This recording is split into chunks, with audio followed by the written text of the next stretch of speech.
Boa tarde. Boa tarde.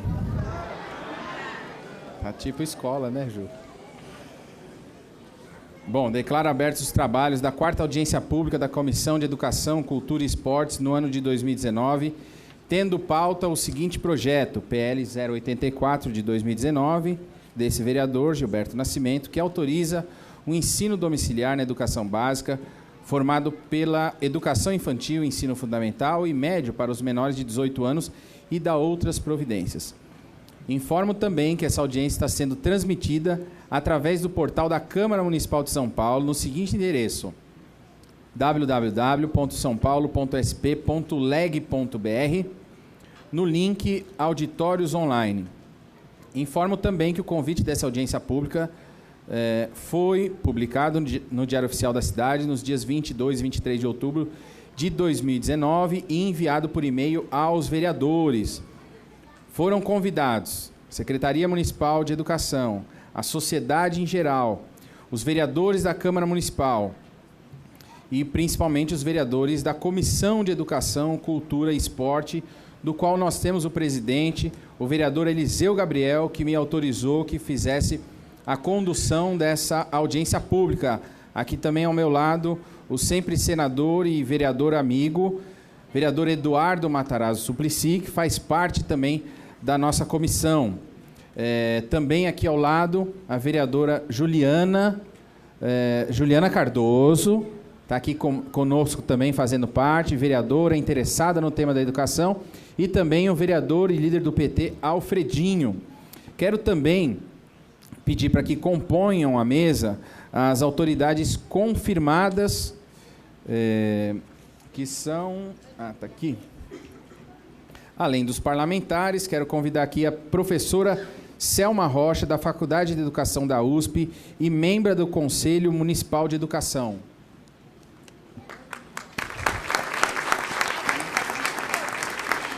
E que faz aniversário hoje, a gente ficou sabendo. E fiquei sabendo mais ainda, foi professora da minha mãe na faculdade. Convidar aqui também o vereador colega nosso do município de Jundiaí, vereador Douglas Medeiros.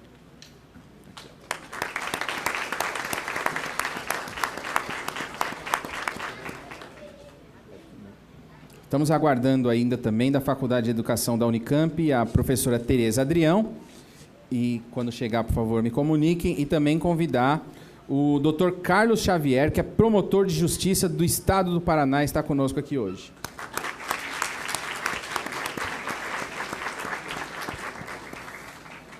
Anunciar também a presença de representantes da Secretaria Municipal de Educação, que é a Karina Morim Gomes. Aí a Karina está presente aqui com a gente. Também a Milena Micossi e o Vitor. E eu não consegui entender o sobrenome. Se depois puder alguém me ajudar. Mas tudo bem, o Vitor representando a SME. E também do Conselho Municipal de Educação, Fátima Antônio e Silvana Drago, é isso? É isso? Ok, ouvi um sim bem de longe. Bom, então, na nossa condução, a professora Sueli Mandini, presidente do Conselho, está aqui também presente. Obrigado pela sua presença. Queria avisar também que a gente já pediu para vir mais cadeiras, se muita gente ficar de pé, senão a gente vai pedir para abrir lá em cima, tá bom? E a gente tinha feito um acordo aqui, eu e o vereador Suplicy, para que a gente pudesse fazer de maneira igualitária esse debate, que esse debate possa seguir no campo das ideias. Então, eu gostaria de apresentar a todos esse PL, que é o 84 de 2019. Na sequência, eu vou passar para o vereador Suplicy. Tá bom. Ok. Então, deixa eu achar os meus papéis aqui.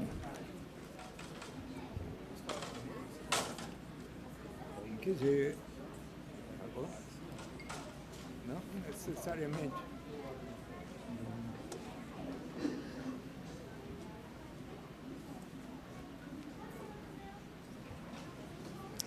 Bom, vou falar daqui, porque aqui a gente faz de tudo, né?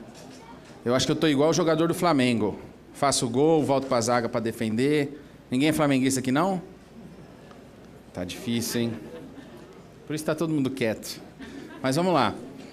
Projeto de Lei 84 de 2019. Eu queria contar um pouco como surgiu esse interesse, essa discussão por esse projeto do homeschooling. Na verdade, eu estava como secretário de Estado de Desenvolvimento Social e conheci várias realidades, né? Infelizmente, crianças e adolescentes que passavam por algumas dificuldades, sejam psicológicas, sejam físicas, e aí ficou isso na minha cabeça. Como é que eles estão estudando? Como é que eles vão conseguir ampliar os seus horizontes através da educação? E aí nós tínhamos na secretaria também alguns professores, e eu chamei para essa discussão, começamos a conversar, e de repente veio aquela decisão do Tribunal Supremo, dizendo que, olha, vou resumir, tá? Dizendo que, olha, na Constituição diz que é dever do Estado, responsabilidade do Estado e também da família. Ou seja, se é do Estado, acontece porque tem regulação, se é das famílias, não acontece porque não tem regulação. Foi aí que começou a nascer essa ideia. Eu queria só que voltasse por favor. Voltar. Passa tudo e volta de novo, deve ser. Aí, volta. Mais um, passa. Aí está o artigo 205, só volta um pouquinho. Isso é o que eu falei, ó, direito de todos e dever do Estado e dever da família. Foi aí onde nós começamos essa tarefa, claro. Depois eu fui achar nas redes várias famílias homeschoolers nessa mesma briga. Só quero dar essa justificativa. Eu não sou de uma família homeschooler, não tenho a raiz de uma família homeschooler, mas como representante aqui do município, me senti incomodado, já que o Supremo dizia o seguinte: precisa ter uma legislação. E o nosso papel aqui é fiscalizar e legislar. Foi aí que eu assumi essa bandeira. Pode passar, por favor. Então, a gente defende na educação como um todo, aí essa é a base que eu tenho levado no meu mandato e também na nossa comissão de educação, a segurança e proteção para alunos e professores, para a gente ter o melhor ambiente possível na sala de aula, nas escolas, nos cursos, a gestão eficiente e austera da educação, a valorização do professor. Eu fui criado sempre ouvindo aquela máxima: olha, se aqui fosse igual ao Japão, que paga bem os professores, a gente teria uma sociedade totalmente diferente. Então, também esse é um ponto de valorização do professor. Claro que aí eu estou falando especificamente, dando esse exemplo, fazendo esse recorte na questão financeira. E a qualidade de um ensino mensurável. Tá? Pode passar. Esses são alguns projetos de lei para a educação que eu tenho do meu mandato. Redução de danos, dando também a responsabilidade, vou citar só alguns, tá? Dando a responsabilidade também para aquele pai, para que ele possa arcar quando o filho vai lá e quebra uma cadeira, que quebra uma mesa ou que agride um professor. A minha tentativa aí é buscar a valorização e a defesa do professor em cima disso, que infelizmente parece um contrassenso, mas às vezes a gente só provoca alguns pais e mães, né, ou alguns responsáveis, quando você fala para ele: olha, vai ter que ter corresponsabilidade e vai ter que pagar por isso. Então esse também é um projeto que está acontecendo aqui, creche noturna, educação domiciliar e tantos outros. Pode passar. Nós fomos regulamentando e entendendo essa regulamentação da educação domiciliar, que autoriza o ensino domiciliar na educação básica, infantil, fundamental e médio. Ah, mas a cidade de São Paulo tem médio? Sim, nós temos, se eu não me engano, 7 ou 8 escolas de ensino médio ainda na cidade de São Paulo. Basicamente, as crianças serão matriculadas na rede pública ou privada para as avaliações de ciclo. E os pais ou responsáveis deverão se comprometer em ensinar os seus filhos o conteúdo mínimo exigido na BNCC, Base Nacional Comum Curricular. Pode passar. Aí voltando à questão de não ser inconstitucional, nós já aprovamos aqui na Comissão de Constituição e Justiça, por 7 votos a 2, é isso? 7 votos a 2, alguém lembra? 7 votos a 2, é isso mesmo. 7 votos a 2 pela constitucionalidade do nosso projeto do homeschooling. Então, baseado no quê? Que o STF reconheceu que não é inconstitucional, está aí o número desse recurso extraordinário que abre essa brecha para que a gente possa legislar no município esse recurso 888.815. O STF afirma que a educação precisa de regulamentação e legislação. Foi aí que nasceu, e nós temos ali no 4º ponto, o artigo 205 da Constituição Federal, que a educação, e aí voltando, né, é um direito de todos e dever do Estado e da família. Não é nem só do Estado e nem só da família. Vamos lá. Existe um questionamento de que ele fere o ECA.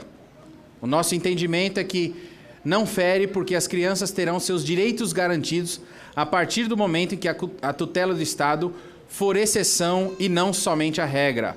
O Estado terá a comprovação do aprendizado e da evolução das crianças pelas avaliações. E a perseguição e discriminação das crianças, que é o que acontece agora, que praticam a educação domiciliar, no nosso entendimento, isso sim fere o ECA. Por favor. A gente tem aí, eu tenho recebido no gabinete, tenho visto aqui algumas crianças que já recebi, nós já fizemos aqui também um seminário, e ele foi bem divulgado já sobre esse tema, revejo aqui algumas crianças, e nós temos essa noção de que além da Base Nacional Comum Curricular, essa possibilidade de ensinar através das experiências do dia a dia, que o mundo é tão grande, tem tanta coisa para conhecer, mostram que as crianças têm aprendido mais do que esse mínimo exigido pela BNCC. E eles se desenvolvem em todas as áreas possíveis, tanto nas artes, filosofia, línguas, culinária, ciências da natureza, conhecimentos científicos. Em todos os momentos a gente vê que uma criança homeschooler está aprendendo, desde fazer uma coisa que eu não gosto de fazer, que é ir ao mercado, né? Que eles aprendem educação financeira e as necessidades, até outras áreas, que aí eu gosto bastante, que é a questão da música. Queria dar alguns exemplos de homeschoolers: Agatha Christie, Charlie Chaplin, estão todos aí, ó. Os irmãos Wright, Franklin, Thomas Edison, Louis Armstrong. Então você vê aí várias pessoas muito conhecidas da nossa história em várias áreas, com aptidões diferentes, mas que tiveram no seu aprendizado, na sua base, o ensino homeschooler. Tem aí também, ó, vários escritores, presidentes dos Estados Unidos, George Washington, Thomas Jefferson, Roosevelt, Churchill, cientistas e inventores. A gente tem aí uma gama muito grande. Então, o que a gente busca nesse PL 84 nada mais é do que uma garantia de direitos. Eu, como vereador, me incomodo muito quando eu sei que tem aí gente que não pode sequer sair na rua porque vai ter gente dizendo: olha, você está abandonando, isso é abandono, e você vai ter que se ver com a justiça, você vai ter que ser preso. Isso não entra na minha cabeça.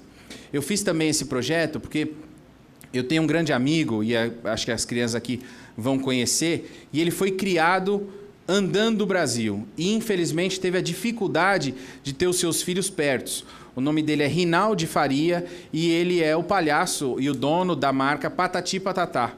Ele rodou o Brasil em várias escolas, levando alegria para as crianças, mas ele tinha dificuldade de ter os filhos dele juntos dele, e ele queria ensinar, queria levar educação domiciliar, mas teve essa grande dificuldade. Então, em virtude, e aí eu conversando com algumas pessoas do meu ciclo de relacionamento, e usando ele como exemplo, eu também fui atrás de outros artistas atuais de circo, mas também do pessoal que toca na noite, ou que toca para músicos profissionais. Eu ontem mesmo estava falando com um dos diretores, o presidente da Ordem dos Músicos do Brasil, e quando eu falei isso, ele falou: olha, ia ajudar muitas famílias, porque o pessoal tem que sair, tem que ir para o Rio de Janeiro, faz bate e volta, toca lá para ganhar seu dinheiro. Se pudesse criar, isso seria muito benéfico. Então, em virtude de vários pontos, foi também esse direcionamento e esse posicionamento para que a gente pudesse trazer para essa casa, para esse fórum, né, para esse momento, essa discussão tão importante que parece ser uma mudança até de paradigmas, como alguns dizem, uma mudança de realidade, mas na verdade nós só estamos querendo demonstrar que é uma modalidade de ensino. Para quem é da educação, sabe o que eu quero dizer como modalidade de ensino, tendo em vista que há 20 anos atrás nós teríamos uma outra realidade quando se falava em ensino superior à distância. Eu mesmo fiz gestão pública, uma especialização em gestão pública na Califórnia, parte aqui, parte lá, e não me sinto menor ou com menos conhecimento do que aqueles que estiveram presentes lá. Tudo vai de um entendimento e daquilo que você quer buscar. Então, essas são minhas palavras iniciais. Agradeço a todos pela atenção. Obrigado.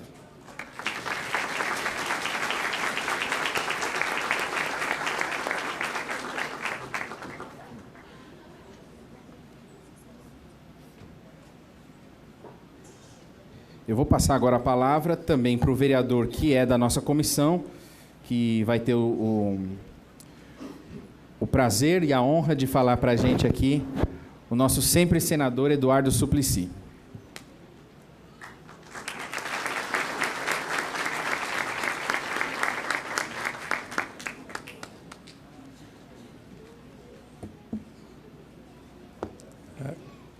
Caro presidente e vereador Gilberto Nascimento, eu acho muito louvável a forma como resolveu convidar tantas pessoas aqui, mas, sobretudo, estudantes, crianças e das mais diversas idades, e muitas acompanhadas de seus pais, de suas professoras e professores. E quero saudar o clima tão democrático e respeitoso que combinamos que vamos ter na tarde de hoje, para que venhamos a aprender muito uns com os outros. Então, quero saudar os convidados aqui que vão nos proporcionar comentários a respeito daquilo que vamos debater. Temos, dentre outras, a Selma Rocha, aniversariante hoje, que é professora da Faculdade de Educação da Universidade de São Paulo, também professora de História, de Geografia. A Tereza Agrião, que é professora da Faculdade de Educação da Unicamp, não sei se ela já chegou. E também o Carlos Xavier, promotor de Justiça do Paraná, Douglas Medeiros, que é vereador em Jundiaí, e queria saudar meus companheiros Alfredinho e Juliana Cardoso, que estão nesta audiência. Para mim, este é um tema relativamente novo.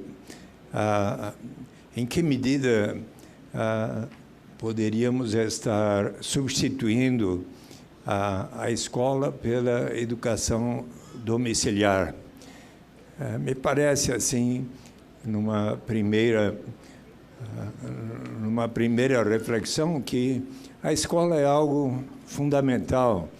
Eu frequentei o Jardim de Infância, na Escola Nossa Senhora das Graças, até o 4º ano primário, fui do admissão até o científico no Colégio São Luís, e ainda ontem, por exemplo, anteontem, visitei a escola Gabriel Prestes, que está cujo terreno foi colocado na lista de terrenos para serem vendidos, e ali, conversando com as crianças e os pais, num bairro como Higienópolis, que a escola fica na Rua da Consolação, uma característica muito interessante que eu notei, o quanto que as crianças gostam daquela escola, a ponto tal de, na hora de os pais irem buscá-las, as crianças, às vezes, não querem sair. Olha,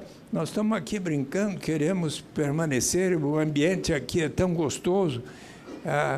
Então, eu coloco isso porque sempre me pareceu que o ambiente da escola é uma ocasião extremamente interessante e necessária do ponto de vista do desenvolvimento cultural, das pessoas interagirem, e ora para aprender a música, ora para aprender a dançar, a realizar o esporte, a jogar futebol, ou basquete, ou voleibol, ou qualquer outro tipo de esporte, se a escola proporcionar o judô, o ping-pong, ou o que seja.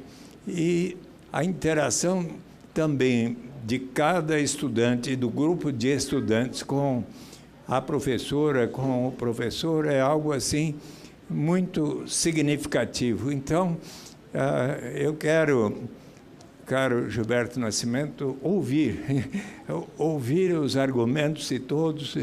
Nós convidamos aqui pessoas como a Selma Rocha e a Tereza Adrião, que nos chamam a atenção, inclusive, para a Constituição que você ressaltou. Sim, é verdade.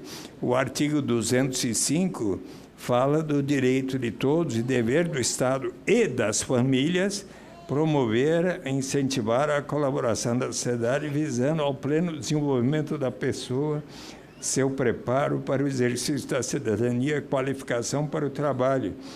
Agora, no artigo 206 está lá que o ensino será ministrado com base nos princípios da igualdade de condições para o acesso e permanência na escola, liberdade de aprender, ensinar, pesquisar, divulgar o pensamento e a arte de saber, e isso envolve a liberdade de, nos estabelecimentos de ensino, se ensinar de tudo, o pluralismo de ideias, concepções pedagógicas, gratuidade do ensino público em estabelecimentos oficiais, valorização dos profissionais de ensino, gestão democrática e garantia de padrão de qualidade, que nas escolas temos o dever de assegurar, seja aqui na cidade de São Paulo, seja em todo o Brasil, e é tão fundamental os países que conseguiram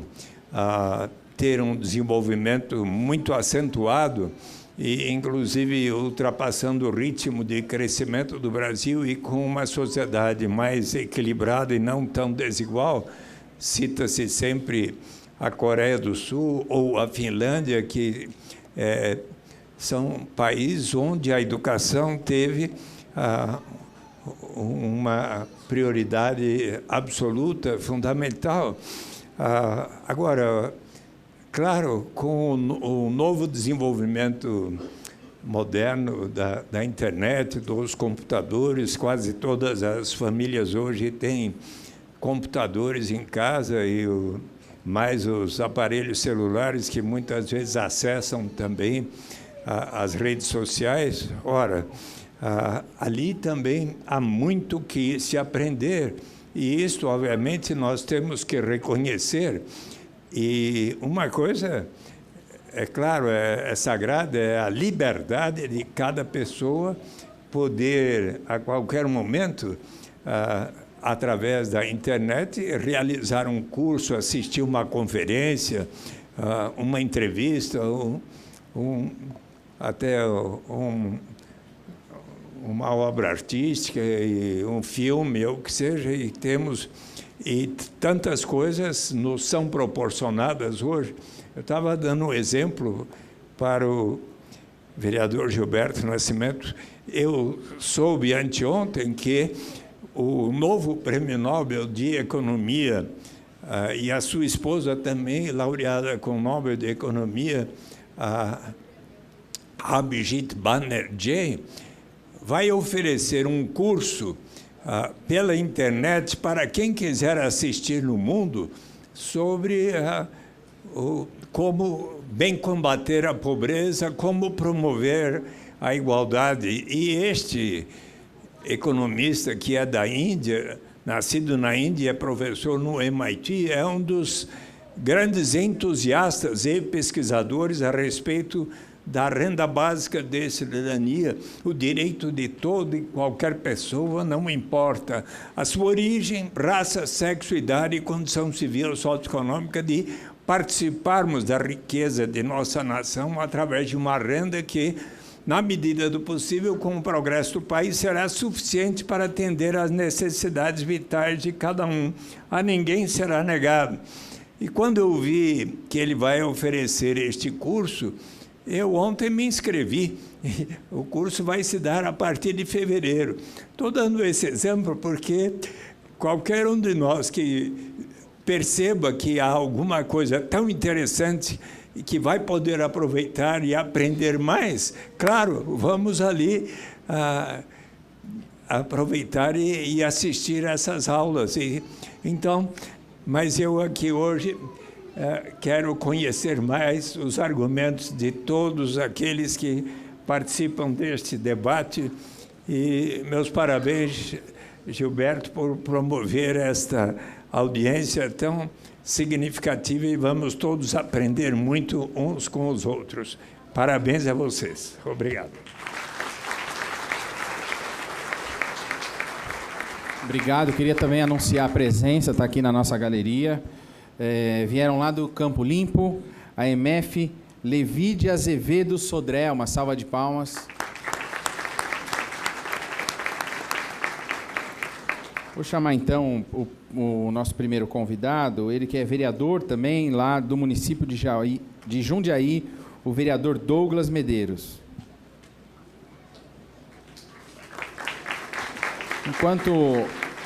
Eu queria pedir a atenção de todos vocês, enquanto o vereador Douglas Medeiros estiver falando, e assim por sequência, nós vamos abrir as inscrições, tá? Quem que vai fazer as inscrições aqui na mesa? Então, quem tiver o interesse de depois falar, né, vamos abrir o espaço de 3 minutos para cada uma das pessoas. Óbvio que a gente vai ter um limite de horário, e aí a gente vai fazendo se pudesse colocar aí, se é favorável ou contrário, para a gente poder fazer aí um debate sadio, tá bom? Fica à vontade, vereador. Boa tarde a todos. Grande alegria estar presente nessa casa. Cumprimento o vereador Gilberto Nascimento. Parabenizo e agradeço pela promoção desse debate. Também cumprimento a Selma Rocha, o nosso senador Eduardo Suplicy, Alfredinho, a Juliana Cardoso, Carlos Xavier. Aproveito para cumprimentar também o Wesley, que é coordenador da ANED, Associação Nacional de Educação Domiciliar, que é coordenador aqui do Estado de São Paulo. Mando um abraço para o Rick Dias também, que é o presidente da Associação Nacional de Educação Domiciliar. E vejo que toda essa discussão é muito pertinente devido aos projetos que estão tramitando no contexto nacional e da urgência de nós retirarmos e darmos a oportunidade para as famílias saírem do anonimato, né? Então, eu gostaria de pedir aqui uma salva de palmas para as famílias educadoras que estão aqui hoje.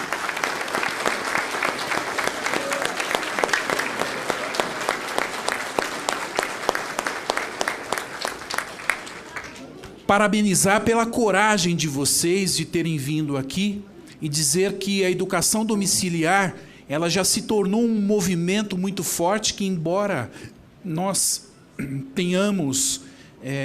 não tenhamos a regulamentação da educação domiciliar, ela virá, independente da lei que hoje nós temos em vigência, nós teremos a necessidade de atender este número crescente de famílias que se dispuseram a educar os seus filhos em casa. E muitos dos modelos que estão sendo utilizados em outros países não é apenas a educação domiciliar, mas vem mesclando também as escolas públicas, as escolas privadas, para trabalhar em conjunto, para nós termos de fato uma educação de qualidade que possa resgatar a verdadeira finalidade da educação que nós temos aí nos tempos da antiguidade, da Idade Média e todo o desenvolvimento da modernidade, que a finalidade da educação era a busca do saber, a busca do conhecimento.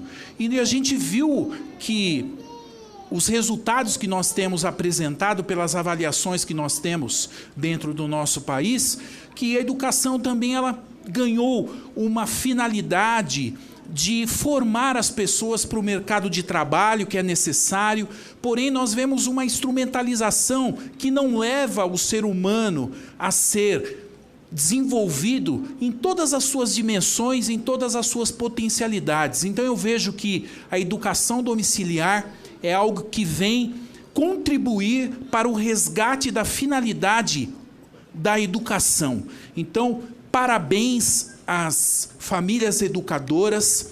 Eu tenho também um projeto de lei na cidade de Jundiaí para nós regulamentarmos a educação domiciliar. Eu vejo muito importante, temos um projeto na Assembleia Legislativa do Estado de São Paulo e tantas outras iniciativas em mais cidades do Brasil que sobem como uma ressonância para que nós possamos clamar urgência do âmbito nacional para que os projetos que estão tramitando lá tenham prioridade e também que os deputados aqui se sintam, reconheçam que de fato é uma urgência pelo grande número de famílias educadoras que nós temos no Brasil. Então, muito obrigado a vocês, contem com o meu apoio, né? Independente da aprovação ou não aprovação do projeto, a gente sabe que este movimento ele está crescendo, tá? E ninguém para mais, que nós tiramos aí as nossas cabeças de dentro da casca que nós estávamos protegidos e agora ninguém nos segura, tá? Uma boa tarde a todos, que Deus abençoe.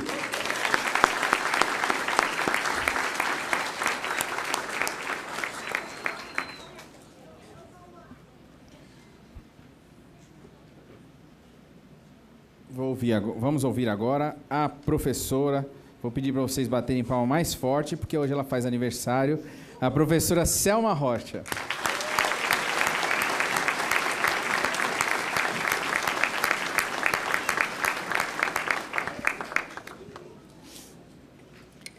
Boa tarde. Quero cumprimentar o vereador Gilberto Nascimento, todos os vereadores da Comissão de Educação, os convidados para debater esse tema, todos os presentes, os meus colegas do Conselho Municipal, na figura da presidente do Conselho, a professora Sueli Mondini. E quero dizer que, para mim, é uma alegria estar aqui, no dia do meu aniversário, discutindo um tema tão sério e, sobretudo, pela possibilidade de, ao discutir esse tema, defender uma grande conquista da sociedade brasileira, que é a educação pública. Eu acho que eu não me sentiria em melhor situação. Eu sou professora desde os 17 anos, de estar num espaço onde nós possamos discutir o sentido profundo da educação e da educação pública. Então, eu estou feliz de estar aqui. Eu queria começar com a discussão sobre a constitucionalidade ou a não constitucionalidade do projeto, porque há questões diferentes em debate. Uma coisa é a manifestação do Supremo Tribunal Federal sobre projetos federais e sobre projetos que têm necessariamente, no mérito e na forma, poder de colocar em questão as diretrizes nacionais da educação. Não é o caso dos municípios e dos estados. Por quê? Não é por causa do capítulo da educação a questão não é lá que a questão se define, melhor dizendo. O artigo 22, no seu inciso 24 da Constituição, diz com absoluta clareza que a instituição de diretrizes da educação nacional é prerrogativa da União, prerrogativa exclusiva da União. Então, nem os municípios e nem os estados podem criar legislação que fira aquilo que é atribuição exclusiva da União. Ainda no campo da discussão legal, vale ressaltar qual foi o espírito da Constituição de 88 pelo seu ordenamento, da Lei de Diretrizes e Bases da Educação Nacional, de 1996, do Plano Nacional de Educação, dos planos estaduais e dos planos municipais. Todas essas leis tratam das competências dos municípios, dos estados e da União para atender um direito fundamental que a Emenda 59 trouxe ao nosso país, que é o direito inalienável da criança e do adolescente a ter acesso ao conhecimento. Isso está previsto na Emenda Constitucional 59, isso está previsto no ECA, e ao estabelecer que a educação de 4 a 17 anos é direito público subjetivo, a Constituição brasileira trouxe um ganho extraordinário para crianças e jovens, que é o que tem orientado, na verdade, a ação do Ministério Público, de todas as instituições que se ocupam do direito à educação, incluídos aí os conselhos tutelares. É que este direito é da criança. Ele não é do Estado, ele não é dos pais, ele não é da sociedade. Os pais, a sociedade e, sobretudo, o Estado, pelas suas obrigações constitucionais, devem garantir esse direito. Mas esse direito não pode ser subtraído das crianças e jovens. Eu falei do direito, falei das competências dos entes federados, mas ainda mais. Há a vinculação de recursos para a educação. E essa vinculação de recursos significa que o dinheiro público, na sua grande maioria, vai para as escolas públicas para que esse direito seja assegurado. E a grande pergunta, que acho que nós temos que responder nesta tarde, em tantas outras onde nós possamos discutir essa questão, é por que nós precisamos de escola? Por que no século XVIII a ideia da escola se constituiu no processo da Revolução Francesa, das demais revoluções, especialmente na Europa, e depois da Segunda Guerra Mundial? Por que a educação se expandiu no mundo? Por quê? A educação começou a ser entendida como um instrumento para que o pensamento racional, o pensamento científico, o pensamento filosófico e as artes pudessem, de fato, ser de domínio de centenas de pessoas. E, junto com isso, se constituiu a ideia de que a educação é um direito, não é um privilégio de alguns, como aconteceu, por exemplo, nos finais da Idade Média, em que alguns tinham acesso ao conhecimento, outros não. E, em muitos casos, alguns tinham acesso ao conhecimento produzido no campo da filosofia e da ciência, que começava a nascer, outros não. Então, nosso problema, quando ocorre a separação entre o Estado e a Igreja no século XVIII, foi assegurar que a escola assegurasse aos jovens, às crianças e, felizmente, depois da Constituição de 88, também aos adultos, o direito de ter acesso à ciência. Eu volto a dizer, à filosofia e às artes. Ocorre que uma escola não é só um professor dando aula.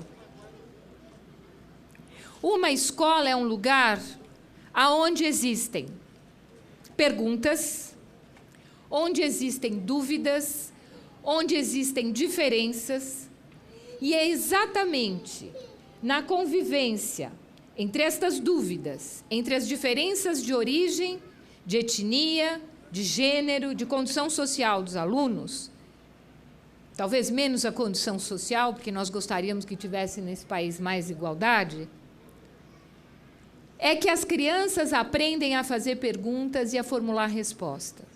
Uma sala de aula não é um professor com PowerPoint ou com um vídeo. A educação é um processo muito mais complexo do que esse. Extraordinariamente mais complexo do que esse. E, infelizmente, eu queria alertar, já que meu tempo já deve estar acabando, para alguns problemas que o nosso país precisa estar muito atento. Nós não estamos discutindo a homeschooling, porque nós estamos no Brasil, nós estamos discutindo a educação domiciliar. Isso tem uma diferença na história. Por quê? Porque, neste país, discutir a homeschooling hoje significa também discutir a disputa de recursos públicos para setores privados que querem patrocinar os materiais didáticos, que querem patrocinar os vídeos, que querem patrocinar os materiais que subsidiem as famílias para que elas façam educação. Por que eu estou dizendo isso?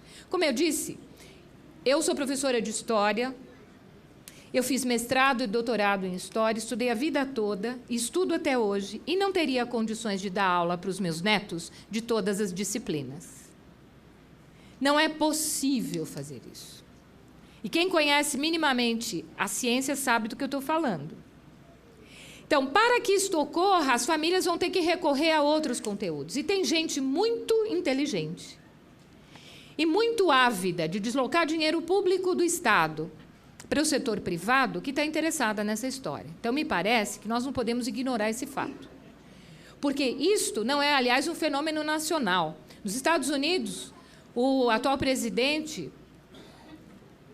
Trump anunciou na campanha que queria dar dinheiro público para homeschooling nos Estados Unidos. E há empresas poderosíssimas nos Estados Unidos que controlam a produção de materiais didáticos, que controlam a produção de vídeos. Então, nós não estamos aqui discutindo apenas o desejo do pai fazer isto ou aquilo. Nós estamos discutindo mecanismos nacionais para que a formulação da educação não saia do controle público, não do Estado. E eu quero dar um exemplo muito claro disso. Infelizmente, o nosso país vive situações de violência contra a infância muito sérias, inclusive violência sexual. 80% desses casos acontecem nas famílias. 80%, infelizmente. E onde é que isto aparece? Na escola pública, no espaço público, a partir de onde se pode acionar o Conselho Tutelar, o Ministério Público e os poderes instituídos para evitar que estas crianças estejam submetidas a uma circunstância de violência que possa tirá-las do exercício pleno do seu direito à infância e à juventude, de maneira saudável, de maneira criativa, tendo acesso aos conhecimentos aos quais elas têm direito. Então, me parece que essa não é uma questão menor. Na escola pública e no convívio social, os problemas que as crianças vivem aparecem e é possível que os entes públicos, que não são só a escola e não são só o Estado diretamente, na forma do seu governo direto, que podem agir e que podem reagir a situações. Nós gostaríamos que a situação do nosso país não fosse essa. Mas, infelizmente, há muito, mas muito a fazer para que as situações de violência nas famílias, e não só nas escolas, sejam superadas. E, por fim, eu queria falar de uma questão que é recorrente e que precisa ser tratada. É uma ideia que começou a se difundir aos 4 cantos do país de que os professores faziam apologia ideológica nas escolas. Eu acho que eu li quase tudo que foi formulado como projeto de lei e as exposições de motivos todas escritas em várias cidades e em nível nacional. Eu não vi um caso citado. Eu não vi tempo e espaço indicados. E se cria um medo e um pânico infundado quando a educação tem conselhos de escola, conselhos municipais, estaduais e nacional de educação, que podem significar, de fato, instrumentos para que as famílias possam dialogar sobre eventuais problemas que as escolas tenham. Isso está consagrado no Brasil, na Constituição de 88, na Lei de Diretrizes e Bases da Educação, nos planos nacionais, estaduais e municipais. Então, nós não sabemos a que interesses, de fato, essas perspectivas servem. Por quê? todo pai, toda mãe, todo responsável, no Brasil, e em qualquer cidade desse país, tem o direito de ir à escola e se manifestar sobre opiniões, discussões que envolvam não só o currículo, mas o conjunto da proposta pedagógica. Aqui na cidade de São Paulo, as escolas fazem o seu projeto político-pedagógico e o discutem nos conselhos e também podem discuti-lo nos CRECES, nos conselhos regionais dos conselhos de escola. Tudo isso é realidade, nós não podemos ignorar essa realidade. Então, respeitando todas as questões levantadas aqui, eu quero chamar a atenção de todos que estão presentes. Quando nós fazemos uma lei, nós pensamos no conjunto das pessoas. Uma lei, num país, num estado ou numa cidade, devem contribuir para o bem-estar e para a garantia dos direitos e proteção, especialmente no caso das crianças e jovens, de todos. E os caminhos que nós temos a percorrer, tanto aqui na cidade de São Paulo, quanto no nosso país, no meu entendimento, devem levar em conta o benefício e a garantia de direitos para todas as crianças.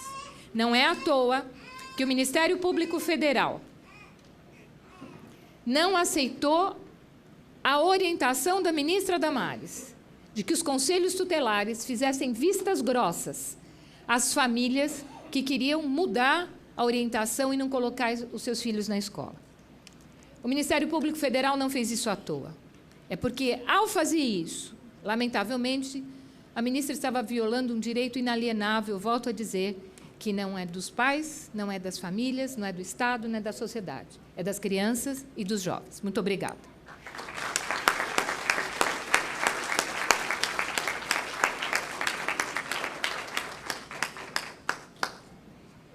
Obrigado, professora Selma, pelas palavras. Vou convidar agora a doutora Tereza. Tem notícia? Não. Tem notícia da doutora Tereza? Não. Então, vamos convidar aqui o doutor Carlos Xavier para também falar para nós. E depois a gente já abre para quem fez as inscrições, ok?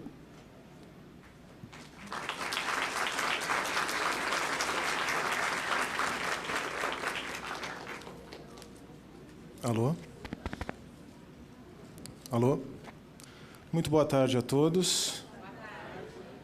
Cumprimento as autoridades presentes, vereador Gilberto, vereador, senador Suplicy, professora Selma Rocha, vereador Douglas e a todas as famílias educadoras. Especialmente eu cumprimento a professora Selma pelo brilhantismo da sua exposição, por todas as questões muito bem levantadas por ela, demonstrando bastante articulação e bastante conhecimento do que estava falando. E aproveito, a partir do que a professora Selma mencionou e dos dados que ela levantou, e que, curiosamente, serão todos respondidos na minha palestra, embora eu nem soubesse do que ela ia tratar, porque o que eu digo, e essa dialética que vai se estabelecer aqui, dos argumentos da professora Selma serem confrontados com a minha palestra, o que eu digo é que o maior adversário da educação domiciliar hoje não é de fato, professora Selma, nenhum tipo de corrente ideológica. O maior adversário da educação domiciliar hoje no Brasil é o desconhecimento. O vereador Eduardo Suplicy mencionou, reconheceu que é um assunto relativamente novo para ele. E se é algo que não falta ao vereador Suplicy é a experiência, né? Estamos falando de um dos políticos mais renomados, mais conhecidos e respeitados do Brasil por todos os partidos e correntes ideológicas. Então, o vereador Suplicy não conhece o assunto. Eu tenho certeza que a professora Selma Rocha também não conhece o assunto na forma como queremos apresentar aqui. Ela conhece determinado enfrentamento, determinada forma de ver, e, como eu falei, nessa perspectiva ela foi muito hábil e muito eficiente. Mas eu quero apresentar um contraponto. Aconteceu uma feliz coincidência Tivemos essa audiência marcada hoje. Na verdade, a minha participação aqui mesmo ela se deu de improviso. Originalmente seria o Rick Dias, o presidente da NED, quem iria falar aqui. E coincidiu que o meu livro, Educação Domiciliar no Brasil, Aspectos Filosóficos, Políticos e Jurídicos, ele terminou de ser impresso ontem.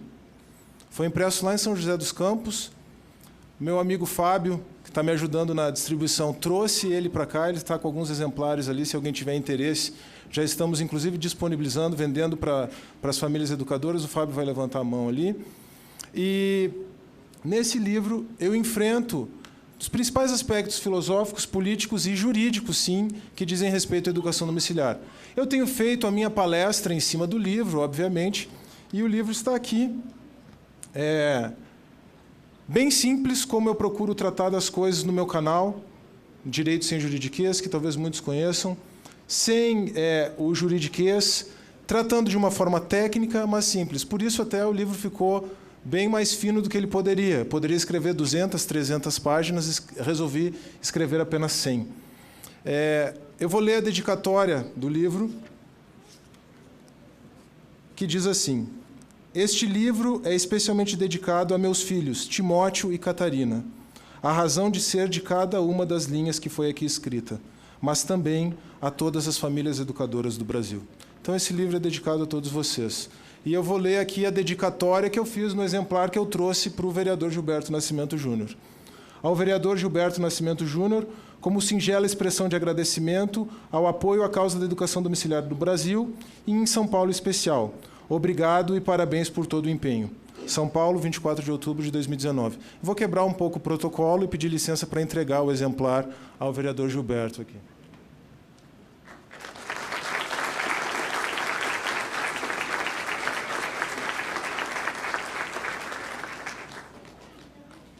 Vamos então ao que importa. Por que eu coloquei a minha família na capa do livro? Pode passar o primeiro slide. Por causa disso que a gente pode chamar a partir de um filósofo, pedagogo, bem conhecido, tenho certeza que a professora Selma o conhece, Martin Buber, o existencialismo dialógico de Martin Buber. Eu quero mostrar, como nós estamos mostrando aqui, que existe um tu do lado da educação domiciliar. Martin Buber fala de dois tipos de relação, a relação eu-tu e a relação eu-isso. A relação eu-isso é o conhecimento frio, acadêmico, dados empíricos, essas coisas que a ciência contemporânea, pós-iluminismo, nos faz idealizar ou nos faz privilegiar tanto. Agora, a educação domiciliar ela precisa ser conhecida e compreendida, e lembrem que eu falei que o principal problema, a principal dificuldade é a falta de conhecimento, a partir de uma relação eu-tu. Temos aqui talvez 150 pessoas, contando as famílias educadoras, estão mostrando aqui, de famílias educadoras, né, pais e crianças, 150, mostrando aqui quem são, mostrando como fazem. As crianças estão aí fazendo suas atividades, tomando nota, aprendendo, exercendo cidadania efetiva. Que bom que tivemos uma escola que também veio. Mas quantos vereadores há na casa, vereador Gilberto? 55. De 55 vereadores na casa, quantos temos aqui nessa audiência? 4. Eu sei que os vereadores têm muitos afazeres, mas, vereador Suplicy, me permita lhe dizer, as famílias não foram convidadas pelo vereador Gilberto. Elas souberam que a audiência existia e vieram, de forma totalmente espontânea, como tem sido esse movimento, como esse movimento tem crescido, tem se desenvolvido, e ele é imparável, é impossível de parar. Cada ano, pelo menos, aumenta em 50% o número das famílias educadoras no Brasil. Hoje estamos em cerca de 10, 15 mil, talvez, catalogadas, que temos conhecimento. Talvez estejamos em 30 mil, porque ainda, em razão da falta de segurança jurídica, muitas estão no completo e total anonimato. Pode passar, Mônica, por favor.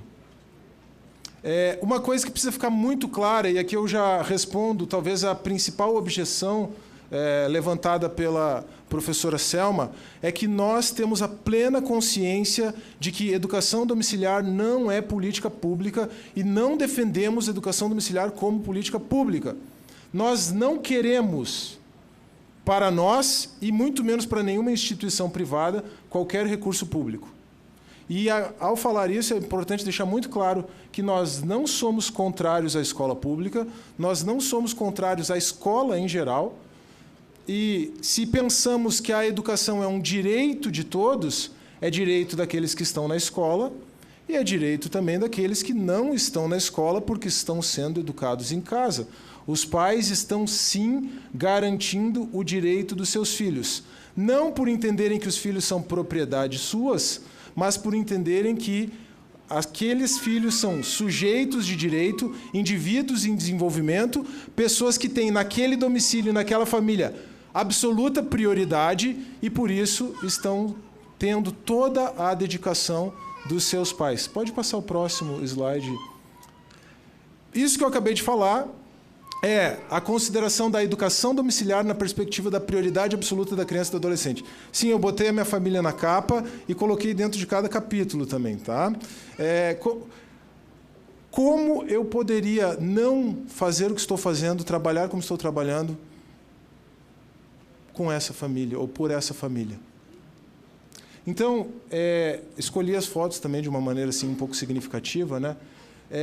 Como vocês podem ver, a ideia não é tratar os meus filhos como minha propriedade. A ideia é me doar por eles, me doar por vocês. E eu tenho certeza que as famílias educadoras que estão aqui fazem isso. Há uma inversão de valores tão grande na nossa sociedade hoje que se pensa, algumas famílias educadoras até podem afirmar equivocadamente, meus filhos são minha propriedade.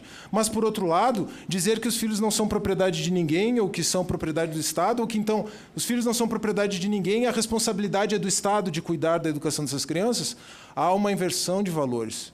Frédéric Bastiat, em 1850, já disse, a lei foi pervertida. 1850, supostamente na França liberal pós-Revolução Francesa. A lei foi pervertida. A que ponto a perversão da lei chegou que nós temos que discutir esse tipo de coisa, debater esse tipo de coisa e enfrentar esse tipo de argumentos? A prioridade absoluta da criança e do adolescente, prevista no artigo 227 da Constituição, é, sim, o foco das famílias educadoras. E aqui eu devo dizer que assunto que não foi tratado na decisão do Supremo Tribunal Federal a respeito da educação domiciliar até mesmo a Convenção Internacional dos Direitos da Criança, que estabelece universalidade da obrigação, da educação. Então, sim, está lá a garantia de educação pública, universal. Mas essa mesma declaração, esse mesmo tratado, estabelece a prioridade dos pais na